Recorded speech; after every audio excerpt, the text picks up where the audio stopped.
Carlo Ancelotti pantau Rizky Ridho, Madrid dikabarkan pakai skema buyout clause.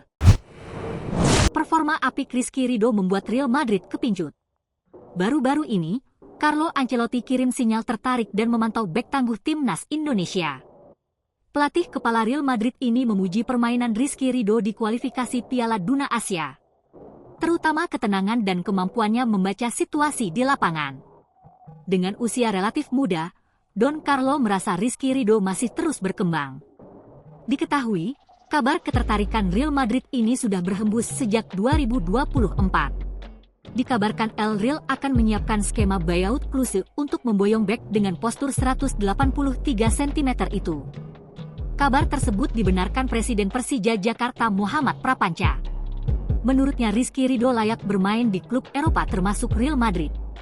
Persija tidak menepis ketertarikan Madrid, namun tak mau terburu-buru dan masih melihat klub Eropa mana yang lebih serius.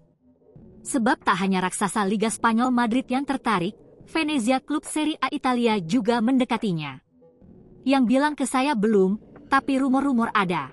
Namun belum ada surat yang masuk ke Persija, katanya, Sabtu 29 Maret 2025. Sementara itu, di laman resmi Transfermarkt, kontrak Ridho bersama Persija berakhir pada 30 Juni 2026.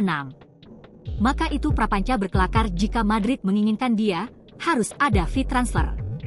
Tergantung saja, kalau Real Madrid mau ambil ya silahkan. Diketahui, nilai transfer Rizky Ridho pada Desember 2024 adalah 500.000 euro atau setara Rp September 10 miliar. Nilai ini merupakan nilai pasar tertinggi di Liga 1 saat itu.